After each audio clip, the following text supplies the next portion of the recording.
আসসালামু আলাইকুম প্রিয় শিক্ষার্থী, আজকের ভিডিওতে তোমাদেরকে দুইটি সুসংবাদ জানিয়ে দেব।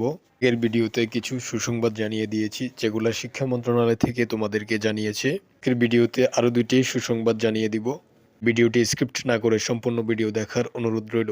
আর চ্যানেলে নতুন হয়ে থাকলে চ্যানেলটি সাবস্ক্রাইব করে পাশেই থাকবে, যাতে পরবর্তী আপডেট পাওয়ার সাথে সাথে নোটিফিকেশন পেয়ে যাও।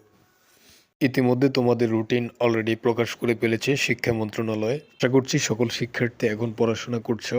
যদি পড়াশোনা না করে থাকো এখন থেকে শুরু করো, কারণ পরীক্ষা হওয়ার জন্য আর বেশি দিন নেই।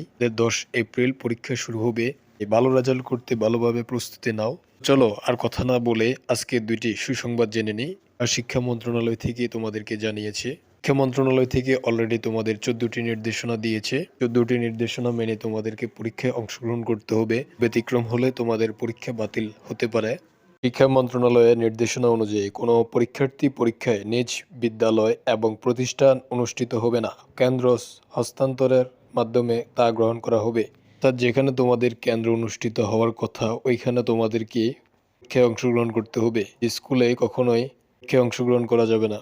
নম্বরে যে নির্দেশনাটি দিয়েছেন এটি হচ্ছে, কেন্দ্র সচিব ছাড়া অন্য কোনো ব্যক্তি পরীক্ষার কেন্দ্রে মোবাইল ফোন আনতে পারবে না এবং ব্যবহার করতে পারবে না। অর্থাৎ যেদিন তোমাদের এসএসসি পরীক্ষা অনুষ্ঠিত হবে দিন তোমরা মোবাইল ফোন নিয়ে আসতে পারবে না। তো এই ছিল বোর্ডের নির্দেশনাগুলি।